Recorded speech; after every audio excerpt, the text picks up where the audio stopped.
Act ప్రేక్షకులకు నమస్కారం. నేను మీ సింగంశెట్టి మురళీమోహన్ రావు. టాలెంట్ షోకు స్వాగతం. మరి టాలెంట్ ఎక్కడున్నా కూడా ఆ టాలెంట్ని చూపించే ప్రత్యేకమైన షో మన టాలెంట్ షో. మరి ఈరోజు పూర్ణిమశ్రీ కూచిపూడి నాట్య కళాకారిణి మనతో ఉన్నారు. ఆమెతో మాట్లాడి ఈ యొక్క కూచిపూడి కళ యొక్క విశిష్టత కావచ్చు, అలాగే ఆమె టాలెంట్ ఏంటో ఈ ప్రోగ్రాంలో చూద్దాం. హాయ్, బాగున్నావా? బాగున్నాను సార్. ఏంటి నీ పూర్తి పేరు చెప్పు. నా పేరు పూర్ణిమశ్రీ. నేను ఇంటర్ సెకండ్ ఇయర్ కంప్లీట్ అయింది. నెక్స్ట్ డిగ్రీ విక్రమ్ సింహపురి యూనివర్సిటీలో జాయిన్ అవ్వాలని అనుకుంటున్నాను. మా గురువు గారి పేరు డాక్టర్ డేగల్ సాంబశివరావు గారు. నేను 7 years నుంచి ఆయన దగ్గరే డ్యాన్స్ అయితే నేర్చుకుంటున్నాను. మరి ఏం డ్యాన్స్ నేర్చుకున్నావు అక్కడ? కూచిపూడి డ్యాన్స్ నేర్చుకుంటున్నాను. మరి కూచిపూడి డ్యాన్స్ నేర్చుకోవడానికి గల కారణం ఏమన్నా ఉందా నీకు? చాలా ఉన్నాయి కదా, మనకి భరతనాట్యం ఉంది, రకరకాల డ్యాన్సులు ఉన్నాయి. ఉన్నాయి, కానీ మన ఆంధ్రప్రదేశ్ సాంస్కృతిక నాట్యం వచ్చి కూచిపూడి నాట్యము. Very good. అందువల్ల మా తాతగారు మా నాన్నగారు వచ్చి నేను చిన్నప్పటి నుంచి వెస్ట్రన్ వేసేదాన్ని, దాంట్లో మలచకుండా కూచిపూడి డ్యాన్స్లోకి మళ్ళించాలని మా తాతగారు మా నాన్నగారు అయితే కూచిపూడి డ్యాన్స్లో జాయిన్ చేశారు. మీ నాన్నగారు మీ తాతగారు డ్యాన్స్ వేసేనా? లేదు, నాన్న ఆర్ఎంపీ డాక్టరు, తాతయ్య వచ్చి మగ్గం నేస్తాడు. ఓకే. మరి ఈ డ్యాన్స్ నేర్చుకోవాలన్న ఆలోచన నీదే? వాళ్ళకు వచ్చిన తర్వాత దీన్ని ఫోర్స్ చేశారా? లేదు, నాకు ఉండింది, కానీ నాలో ఉన్న టాలెంట్ని ఆపకుండా కంటిన్యూ చేయించారు మా ఫ్యామిలీ మెంబర్స్. కూచిపూడితో పాటు వెస్ట్రన్ డ్యాన్స్ కూడా చేస్తావా? వెస్ట్రన్ కూడా చేస్తాను, కానీ ఎక్కువ ఇప్పుడు కూచిపూడి అలవాటు అయిపోయింది, వెస్ట్రన్ తక్కువగా చేస్తున్నాను. మరి నువ్వు ఏ వయసు నుంచి డ్యాన్స్ నేర్చుకుంటున్నావు? నేను 7th క్లాస్ నుంచి డ్యాన్స్ అయితే నేర్చుకుంటున్నాను. ప్రస్తుతానికి ఇప్పుడు కంటిన్యూ అయితే చేస్తున్నాను. ఓకే. ఇందులో ఏమైనా కోర్సులు ఉన్నాయా డ్యాన్స్లో? ఉన్నాయి. నేను ఇప్పుడు సర్టిఫికేట్ కోర్స్ అయితే కంప్లీట్ చేశాను. నెక్స్ట్ డిప్లొమా రాయాలనుకుంటున్నాను. అది ఎన్ని సంవత్సరాలు ఉంటుంది డిప్లొమా కోర్సు? డిప్లొమా అయితే 2 years కోర్సు. అంటే డిగ్రీతో పాటు డిప్లొమా కూడా కంప్లీట్ చేస్తావా? మరి అప్పుడు ఇబ్బంది ఉండదా నీకు కాలేజీకి నీకు డిప్లొమాకి? లేదు, ఇబ్బంది ఏమి ఉండదు. అంటే లెక్చరర్స్ నాకు సపోర్ట్ చేస్తా అన్నారు ఆ ఎగ్జామ్ కోసము. అంటే నోట్స్ అవి నాకు ప్రిపేర్ చేస్తా అన్నారు, అందుకని నాకేం ఇబ్బంది ఉండదు. మరి నువ్వు 7th క్లాస్ నుంచి డ్యాన్స్ నేర్చుకుంటున్నావు కదా, మరి అప్పుడు నువ్వు చదువుకునేటప్పుడు ఈ డ్యాన్స్ నేర్చుకున్నావు, అప్పుడు ఎలా ఉండేది నీకు చదువు ఈ డ్యాన్స్ రెండు కలిపితే? అంటే నాకు కంఫర్ట్గానే ఉండింది. నేను డ్యాన్స్ మీద ఎక్కువ ఇంట్రెస్ట్ చూపించేదాన్ని, ఎందుకంటే మా టీచర్స్ నాకు బాగా సపోర్ట్ చేసేవాళ్ళు. నేను ఎప్పుడైనా ప్రోగ్రామ్స్కి వెళ్ళినా కానీ నాకు నోట్స్ వెంటనే వచ్చేసేవి. ఒకవేళ ఫోన్ చేసుకైనా చెప్తుంటారు క్లాసెస్ నాకు, అలాగా బాగా సపోర్ట్ చేశారు. మరి చదువులో ఎలా ఉంటావు? ఫస్ట్లో ఉంటావా, లాస్ట్లో ఉంటావా, మధ్యలో ఉంటావా? అంటే మీడియమే, స్టడీలో మాత్రం మీడియంగానే ఉంటాను. అవునా? మరి ఇప్పుడు పిల్లలు చాలా షార్ప్గా ఉంటున్నారు కదా, 600కి 599 అలా మార్కులు తెచ్చుకుంటున్నారు కదా. అంటే యావరేజే, నేను మరీ అంత డల్లర్నేం కాదు, చదువుతా. మరి నువ్వు ఈ ప్రదర్శన చేసేటప్పుడు జనరల్గా చాలామంది చూసుంటారు పెద్దవాళ్ళు. నీ షోస్ ఎవరెవరు పెద్దవాళ్ళు చూసుంటారు ప్రముఖులు?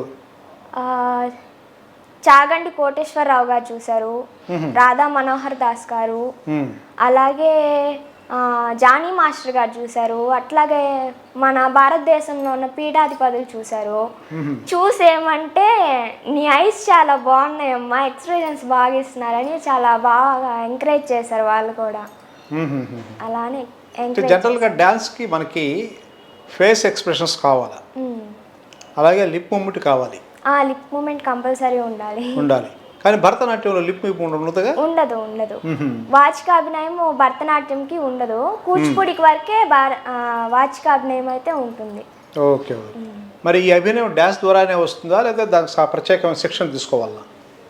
డ్యాన్స్లోనే మన నవరసాలు అయితే బాగా ప్రిపేర్ అవుతామో అప్పుడే మనకి ఎక్స్ప్రెషన్స్ కూడా చాలా బాగా వస్తాయి, పర్ఫెక్ట్గా వస్తాయి అన్నమాట. అంటే అవి ప్రత్యేకంగా నేర్పిస్తారా మీ గురువులు గారు? నవరసాలు సపరేట్గా నేర్పిస్తారు. నవరసాలు అంటే ఎన్ని రసాలు? 9 ఉంటాయి. ఏంటి ఆ రసాలు చూపిస్తావా? చూపిస్తాను, నీ ఫేస్లో చూపిస్తాం. ఓకే.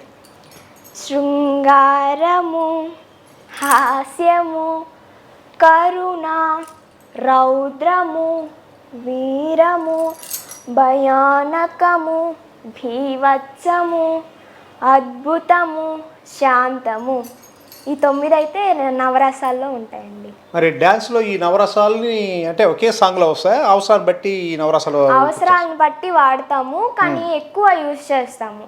ఎక్కువ స్మైల్తోనే డ్యాన్స్ చేస్తాము. మరి టోటల్ ఎన్ని ప్రదర్శనలు చేసావు ఇప్పటి వరకు? 200 దాకా చేస్తున్నాను. మరి మొట్టమొదటి ప్రదర్శన ఎక్కడ చేసావు గుర్తుందా? మొట్టమొదటి ప్రదర్శన అంటే మా గురువు గారు కూచిపూడి వైభవాలని టౌన్ హాల్లో ఒక చేశారు. అప్పుడు కూచిపూడి గురువులందరూ వచ్చారు. దాంతో ఫస్ట్ ప్రదర్శన చేశాను. నెక్స్ట్ వచ్చి కేరళ పద్మనాభ స్వామి గారి దగ్గర చేశాను. ఓకే, మరి ఎక్కడెక్కడ చేసావు ప్రదర్శనలు?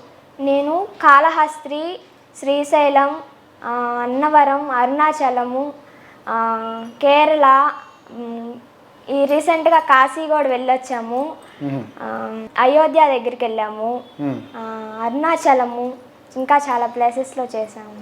మరి అక్కడ మిమ్మల్ని ఎంకరేజ్ చేసేది ఎవరు? ఈ బయట కాశీ, అయోధ్య ఇటువంటి ప్లేసెస్లో మిమ్మల్ని తీసుకెళ్ళి చేసేది ఎవరు? గురువుగారే తీసుకెళ్ళి చేపిస్తారు. మీ గురువుగారే తీసుకెళ్తారు. ఏమన్నా పర్సనల్గా అయితే మనం వెళ్ళి చేస్తాము. ఆల్మోస్ట్ ఎక్కువ గురువు గారితోనే వెళ్తాము. ఇలా ప్రదర్శనలే కాకుండా పోటీలు కూడా వెళ్తుంటావా? కాంపిటీషన్స్ కూడా వెళ్ళాను. జట్టి శేషారెడ్డి కళాక్షేత్రంలో సంక్రాంతి సంబరాలకి పాల్గొన్న స్టేట్ వైజ్ కాంపిటీషను. దాంతో చాలామంది సీనియర్స్ పాల్గొన్నారు, కానీ వాళ్ళలో ఫస్ట్ ప్లేస్ వచ్చింది. జానీ మాస్టర్ దగ్గర అవార్డు తీసుకున్నాను. స్టేట్ లెవెల్లో? స్టేట్ లెవెల్లో ఫస్ట్ ప్రైజ్ వచ్చింది. First prize. ఇంకా ఏమేమి వచ్చాయి నీకు అవార్డ్స్? నాకు అవార్డ్సా, నాట్య రాయించి వచ్చింది, నాట్య కౌముది, నందికేశ్వర కూచిపూడి పురస్కారం వచ్చింది, బాలనర్తకి వచ్చింది. ఈ మధ్య నువ్వు ఈ డ్యాన్స్ చేసేటప్పుడు జనరల్గా ఎలాంటి జాగ్రత్తలు తీసుకుంటావు? జాగ్రత్తలు అంటే స్టేజ్ని ఎలా యూస్ చేసుకోవాలి, అంటే మనకిచ్చింది అంటే మనకిచ్చిన క్యారెక్టర్ని దానికి న్యాయం చేసేలాగైతే నేనైతే ప్రయత్నిస్తాను. స్టేజ్ పైన ఒక క్యారెక్టర్ ఇచ్చారంటే ఆ క్యారెక్టర్కి ఇంత చేయాలి, ఇంత చేసేయాలి అన్నట్టు చేసేస్తాను. ఓకే, మరి ఎప్పుడైనా ఇబ్బందులు ఏమైనా ఎదుర్కొన్నప్పుడు ప్లేట్ల మీద వాటి మీద చేస్తావు నువ్వు? ఆ ప్లేట్ పైన చేస్తే కుండ మీద ఎక్కువ ఇబ్బంది వచ్చింది. అవునా? అంటే ఒక్కోసారి టెన్షన్లో ఎక్కేసినప్పుడు కిందకి దిగేయడము అలా జరిగాయి. కానీ కొంచెం బాధ, గురువు గారికి పేరు పోద్ది కదా అలా దిగినప్పుడు, అందుకని. అట్లా జరిగిందా ఎప్పుడైనా? జరిగింది. ఎక్కడ జరిగింది? టౌన్ హాల్లోనే ఒకసారి జరిగింది, బయట ఒకసారి వేరే దగ్గర వెళ్ళినప్పుడు అట్లా జరిగింది. అంటే కుండ మీద చేసి డాన్స్ కుండ మీద చేసి అంటే స్లిప్ అయింది అనమాట, దిగేసా ఒక్కసారిగా. కుండ స్లిప్ అయింది, కిందకి దిగేసాం అనమాట. ఓకే ఓకే, అప్పుడేమైనా ఆపేసావా పాటను వెంటనే? లేదు, కింద కంటిన్యూ చేసా, కుండ ఎక్కకుండా మళ్ళీ కంటిన్యూ కింద. మరి అప్పుడు ఎలాంటి జాగ్రత్త తీసుకోవాలి? జరగకుండా ఉండాలంటే ఎలాంటి జాగ్రత్త తీసుకోవాలి? అంటే ఇంకా డైలీ ప్రాక్టీస్ అయితే ఉండాలి. లెగ్ లిఫ్టింగ్ అయితే ఒక్కరోజు చేసి ఆపామంటే ఇంకా ప్రాక్టీస్ అయితే పోద్ది. డైలీ మార్నింగ్ లేచి ప్రాక్టీస్ చేస్తాము. మరి ఆ కుండ మీదనే మీరు యోగాసనం లాగా కాళ్ళు ఇలా లేపి అలా నిలబెడుతూ వదిలిస్తారు కదా, అవి చాలా కష్టం కదా? కష్టమే, కానీ ప్రయత్నిస్తే ఏది రాకుండా ఉండదు కదా. అవును, అవి చెంబులు పెట్టుకుంటారు, దీపారాధన, అవి బ్యాలెన్స్డ్గా మేనేజ్ చేస్తే ఏమన్నా సపోర్ట్గా ఉంటాయి. మరి ఇది నీతోనే నేర్చుకుంటున్నావా లేకపోతే ఇంకా ఎవరితో నేర్పించాలని ఆలోచనలు ఉన్నాయా? నేను ఓన్గా ఇన్స్టిట్యూట్ స్టార్ట్ చేశాను. గురువు గారే ఓపెన్ చేయించారు. ఇన్స్టిట్యూట్ పెట్టున్నావా? పెట్టిన 60 మెంబర్స్ స్టూడెంట్స్ కూడా ఉన్నారు. ఓహో, 60 మంది ఉన్నారా? ఉన్నారు. మరి ఎంతకాలం అయింది ఇన్స్టిట్యూట్ పెట్టి? నేను 11 months అయింది పెట్టి. మరి వాళ్ళు ఎంతమంది ఉన్నారు? ఎంతమంది అమ్మాయిలు ఎంతమంది అబ్బాయిలు ఉన్నారు మీ దగ్గర? అబ్బాయిలు లేదు, ఓన్లీ అమ్మాయిల వరకే. అవునా? అదేంటది, అబ్బాయిలు నేర్చుకోరు కూచిపూడి? నేర్చుకుంటారు, కానీ నేను అనుకునేది అబ్బాయిల్ని ఎందుకు ఇన్స్టిట్యూట్లో అమ్మాయిల వరకే నేర్పిద్దాం. అంటే వాళ్ళు చేరాలి అని వస్తే చేర్పించుకుంటావా? అంటే నేను గురువు గారి నెంబర్ ఇస్తాను అప్పుడు, అంటే జాయిన్ అవ్వాలి అనుకొని వస్తే. కేవలం అమ్మాయిలకు మాత్రమే నేర్పిస్తాను? అమ్మాయిల వరకే నేర్పిస్తాను. జనరల్ గా అబ్బాయిలు నేర్చుకుంటారు కదా? అబ్బాయిలు చాలా ఫాస్ట్ గా నేర్చుకుంటారు డాన్స్. అమ్మాయిల కన్నా అబ్బాయిలు చాలా బాగా నేర్చుకుంటారు. మరి వాళ్ళు కూచిపూడి ఇలా నేర్చుకుంటే వాళ్ళ బాడీ లాంగ్వేజ్ తేడా వస్తుంది అంటారు, నిజమేనా? అవును, బాయ్స్కి అయితే చాలా ఫిట్గా ఉంటుంది బాడీ, కానీ అమ్మాయిలకి కూడా ఫిట్గా ఉంటుంది, కానీ బాయ్స్కి ఉన్నంత ఫిట్నెస్ అమ్మాయిలకు ఉండదు అనమాట. వాళ్ళు చేస్తే చాలా అంటే పర్ఫెక్ట్గా ఉంటుంది. ఒక స్టెప్ చేసామంటే అది పర్ఫెక్ట్గా వచ్చేయాలి. అమ్మాయిలు అయితే కొంచెం సున్నితంగా వయ్యారంగా అలా చేస్తారు. నేను చెప్పేది కూడా అబ్బాయిలు కూడా ఆ డాన్స్ చేసేప్పుడు సున్నితంగా వయ్యారంగా వాళ్ళు చేస్తారు, బాడీ చెప్పాలి కదా. అది బయట కూడా అలవాటు అయిపోద్దేమో వాళ్ళకి. అలవాటు అవ్వద్దంటే వాకింగ్ స్టైల్ అయితే మారద్ది, డాన్స్ నేర్చుకుంటే వాకింగ్ స్టైల్ మారద్ది. అబ్బాయిలకైనా అమ్మాయిలకైనా వాకింగ్ స్టైల్. అమ్మాయిలు అంటే ఓకే, వాళ్ళు ఎట్లా వయ్యారంగా ఉంటారు, వాళ్ళు ఎలా చేసినా ఇబ్బంది లేదు. కానీ అబ్బాయిలు అమ్మాయిలాగా కొద్దిగా వయ్యారంగా అట్లా నడుస్తారంట కదా, అది నిజమేనా? ఆ ఫేస్ కూడా కొద్దిగా మాట్లాడేటప్పుడు అమ్మాయిలాగా మాట్లాడడం, ఎక్స్ప్రెషన్స్ కూడా అలాగే వచ్చేస్తాయి. అప్పుడు ఏంటి అబ్బాయి పరిస్థితి? కొంచెం డిఫరెంట్గా అంటే మాకైతే డాన్సర్స్ మేము చూసిన వెంటనే ఓ పలానా ఆయన ఇట్లా అంటున్నారు కాబట్టి ఈ డాన్సర్ అని మాకు తెలిసిపోద్ది. అంటే బయట వాళ్ళు మిగతా వాళ్ళు చూసినప్పుడు వాళ్ళకి డిఫరెంట్గా ఉంటుంది అనమాట. వాళ్ళని చూస్తే మీకు అలవాటు అయిపోతుంది, తేడా కనిపిస్తుంది. మరి మన కూచిపూడి నాట్యం ఆంధ్రప్రదేశ్ సంబంధించిన నాట్యము, దాని గురించి ఏమైనా చెప్పగలవా? కూచిపూడి నాట్యం అంటే విజయవాడ దగ్గర ఉన్న కూచిపూడి గ్రామంలో పుట్టింది కూచిపూడి నాట్యము. కూచిపూడి భాగవతులు ఏం చేశారంటే క్రీస్తు పూర్వము ఎటువంటి ఆధారాలు లేవు వాళ్ళ దగ్గర కూచిపూడి నాట్యం అప్పుడు పుట్టింది అని. కానీ కొందరు కవులు కొన్ని గుడుల వల్ల అంటే శిల్పాలు ఉంటాయి కదా, వాటి వల్ల అప్పుడే కూచిపూడి నాట్యం పుట్టింది అని అప్పటి నుంచి తెలిసింది ప్రపంచానికి. కూచిపూడిలో ఉన్న వాళ్ళే అంటే సమాజంలో జరిగేటువంటి అంశాలను తీసుకొని ఊరు వెళ్ళి కూచిపూడి భాగవతులు ప్రదర్శనలు చేసేవాళ్ళు. ఇట్లా కూచిపూడి నాట్యం ఉందని తెలిసిందనమాట ప్రపంచానికి. ఓకే, మరి ఫ్యూచర్లో ఇదే డ్యాన్స్ని కెరీర్గా మలుచుకుంటావా, లేదా మన ఎడ్యుకేషన్ సైడ్ వెళ్ళి డాక్టర్ యాక్టర్ అవుతావా? లేదు, ఓన్లీ డాన్సే. ఏం చేయాలనుకుంటా ఫ్యూచర్లో ఈ డాన్స్లో? డాన్స్లో ఇంకా పిహెచ్డి రాయాలనుకున్నాను. ఆ తర్వాత ఏం చేయాలి డాన్స్లో? అంటే యూనివర్సిటీలో జాబ్స్ ఉంటాయి, వాటికి ట్రై చేస్తాము అనుకుంటున్నా. డాన్స్ మాస్టర్ డాన్స్ మాస్టర్ అని. ఓకే. మరి జనరల్గా నీలాగా డాన్స్ నేర్చుకోవాలా అన్న పిల్లలకి నీ యొక్క సూచనలు ఏమిస్తావు?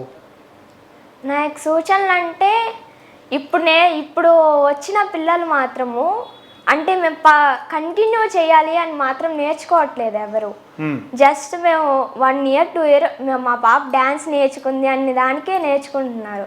జస్ట్ ఒకసారి మేకప్ వేసుకుంటే అమ్మ మా పాప కూచిపూడి డాన్సర్ అయిపోయింది అని ఫీల్ అయిపోతున్నారు. కంటిన్యూ చేసే వాళ్ళు మాత్రం 50లో ఒక 10% మాత్రమే ఉన్నారు. ఎక్కువగా దీని మీద దృష్టి పెట్టట్లేదు, కేవలం ఒక ఫ్యాషన్గా డాన్స్ నేర్చుకుంటున్నారు. కానీ దాని ఒక సీరియస్ కెరీర్గా తీసుకుంటే దీనికి ఫ్యూచర్ ఉంటుందా? ఉంటుంది.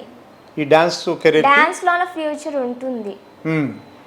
అంటే మన కూచిపూడిలోనే ఎగ్జామ్స్ కానీ రాసామంటే ఒక్కొక్క ఎగ్జామ్స్కి పలానా హోదా అని ఉంటుంది, దాన్ని బట్టి మనకి జాబ్స్ వస్తాయి అన్నమాట. మరి ఈ డాన్స్ నేర్చుకోవడం వల్ల కలిగే లాభాలు ఏంటి? డాన్స్ నేర్చుకోవడం వల్ల బాడీ అయితే ఫిట్నెస్ ఉంటుంది, మైండ్ షార్ప్గా ఉంటుంది, ఎడ్యుకేషన్ తరపున మనం యాక్టివ్గా ఉంటాము.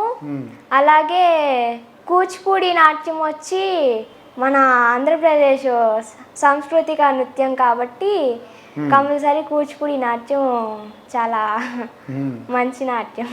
మరి నీకు ఈ కూచిపూడి నాట్యం చేసే వాళ్ళల్లో నీకు నచ్చిన వాళ్ళు ఎవరు? నాకా ప్రజెంట్ ఉన్న వాళ్ళైతే రాధేశ్యామ్ గారు ఉన్నారు కదా, రాధేశ్యామ్ గారు వాళ్ళు భామా కలాపం బాగా చేస్తారు. అలాగే మా గురువు గారు కూడా మాకైతే ఇష్టము. అంటే మహిషాసుర మర్దిని గెటప్లో చాలా బాగుంటారు గురువు గారు. చాలా బాగుంటారు అసలు, భలే ఫేమస్ గురువు గారు ఆ గెటప్కి. అందులో నువ్వు పార్టిసిపేట్ చేసావా? అంటే మేము ఒక్కసారి చేయము, దాన్ని 4 or 5 times చేసాం టౌన్ హాల్లో. ఒక్కొక్కసారి ఫస్ట్ చేసినప్పుడు అయితే నార్మల్గా సైడ్ క్యారెక్టర్స్ చేశాను, నెక్స్ట్ చేసినప్పుడు అమ్మవారుగా చేసాము. నవవతారాలు ఉంటాయి కదా, అవి చేసాం. నెక్స్ట్ చేసినప్పుడు గురువు గారి పక్కన రాక్షసులుగా చేసే అవకాశం వచ్చింది. మగవాళ్ళగా అలా అభినయం చేయాలి కదా. అదే మీ గురువు గారు నేర్పించారా? అంతా గురువు గారే.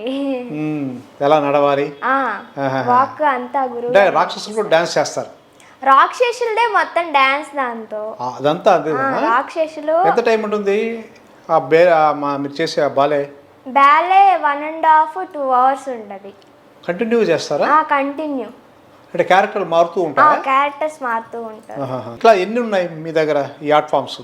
ఆర్ట్ ఫామ్స్ అంటే మోహిని భస్మాసుర కూడా చేస్తాము, శివపార్వతి కళ్యాణము, అదే మహిషాసుర మర్దిని, ఇంకా గజేంద్రుడి సంహారం చేసాము.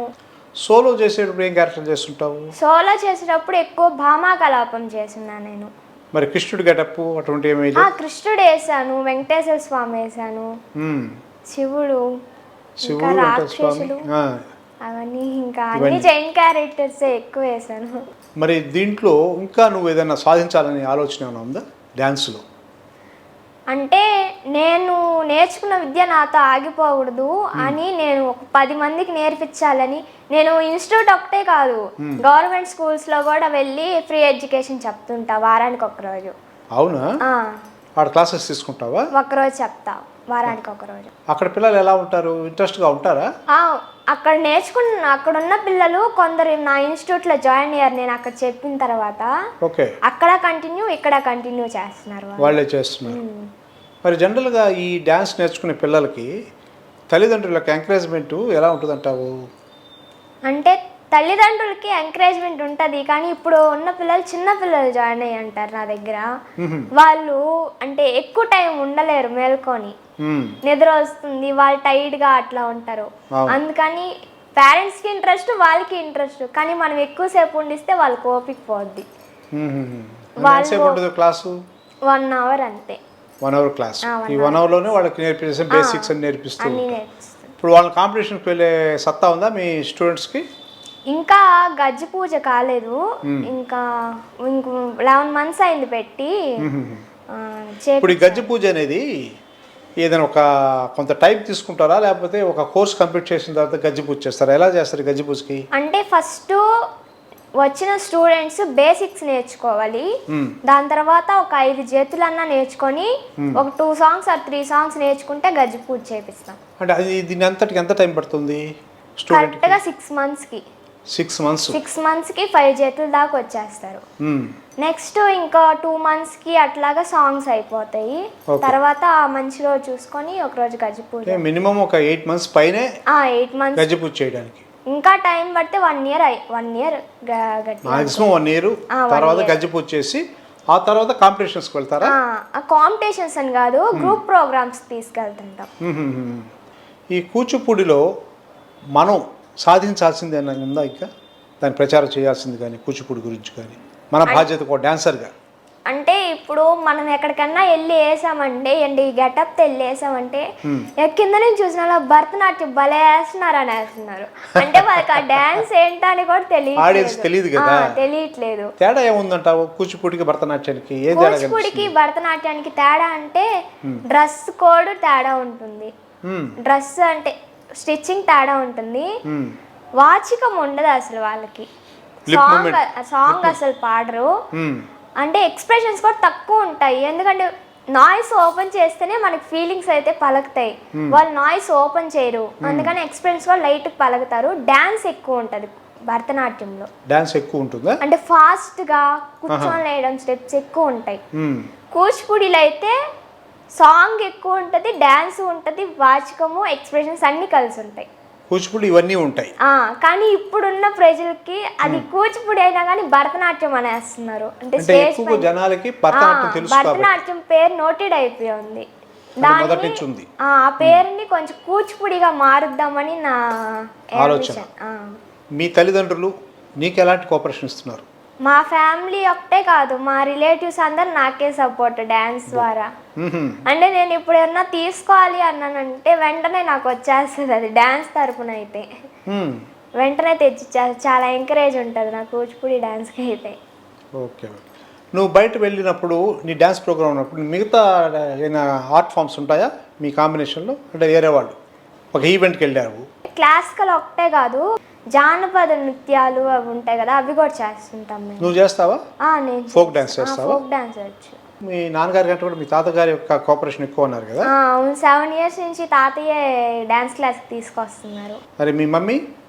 అమ్మ ఇప్పుడు తాతయ్యకి కొంచెం హెల్త్ బాగాలేదని ఇప్పుడు అమ్మ కంటిన్యూ చేస్తుంది. వస్తున్నారు ఇప్పుడు? అమ్మ వస్తుంది. మరి నువ్వు ఇప్పుడు కూడా డ్యాన్స్ మీ గురువు గారి దగ్గర నేర్చుకుంటున్నావా? గురువు గారు ఆల్రెడీ ఒక గురువు కదా, అయినా నేను కంటిన్యూ చేస్తున్నా, నా విద్య ఇంకా పూర్తి కాలేదు కదా, అందుకనే. మరి ఎప్పటి నుంచి ఇప్పుడు నీకు ఆ టైమింగ్స్ ఏంటి? నీ టైమింగ్స్, నేర్పించే టైమింగ్స్ ఏంటి, నేర్చుకునే టైమింగ్స్ ఏంటి? నేను నేర్చుకునే టైమింగ్స్ అయితే సాటర్డే సండే 7 to 9కి వెళ్తా. నేను నేర్పించేది అయితే వారానికి 3 క్లాసులు పెడతా, 5 to 8. అవి సపరేట్, ఇవి సపరేట్ డేస్? అవి సపరేట్, దానికి దీనికి సంబంధం లేదు. ఈ మధ్య చదివేది ఎప్పుడు? చదువుకోవడం అంటే ఇంకా మార్నింగ్ టైం అట్లాగే చదువుకోవాలి, క్లాస్కి వెళ్ళి చదువుకోవడమేనా? అంతే. మరి మీ గురువు గారి గురించి ఏం చెప్తావు? కూచిపూడి నుంచి చాలా సంవత్సరాల నుంచి ఇక్కడే ఉన్నారు నెల్లూరులోనే. చాలా మంది స్టూడెంట్స్ని కూడా గ్యాదర్ చేసి బాగా నేర్పించారు. ఇప్పుడు నేను 4th or 5th బ్యాచ్లో ఉన్నది, నన్ను ఫస్ట్ బ్యాచ్కి వేశారు గురువు గారు. అంటే నా డ్యాన్స్ టాలెంట్ని చూసి, అంటే ఇంప్రూవ్మెంట్ ఉంది, ఇంప్రూవ్మెంట్ని చూసి ఫస్ట్ బ్యాచ్కి వేశారు. ఏ ప్రోగ్రామ్ జరగాలన్నా దాంతో నుంచి నాకు క్యారెక్టర్ అనేది కంపల్సరీ ఉంటుంది, ప్రోగ్రామ్కి క్యారెక్టర్ అయితే కంపల్సరీ ఉంటుంది, అలాగా తీర్చిదిద్దారు. Very good. మరి ఇక ఫ్యూచర్లో నువ్వు అనుకున్న గోల్స్ సాధించాలి. డ్యాన్స్నే కెరీర్గా ఎంచుకున్నావు కాబట్టి ఆ డ్యాన్స్లో కూడా నువ్వు పిహెచ్డి చేసి మన కూచిపూడి నాట్యాన్ని ప్రజలకు బాగా ప్రచారం చేయడం, దాన్ని అందరికీ నేర్పించడం నీ యొక్క ఫైనల్ గోల్ చేరుకోవాలని కోరుకుంటున్నాను. Thank you. ఇదండి ఈనాటి టాలెంట్ షో. మరో టాలెంట్ షోలో మరో టాలెంట్ పర్సన్తో మీ ముందుంటారు. అంతవరకు సెలవు. నమస్కారం. మీ సింగంశెట్టి మురళీమోహన్ రావు.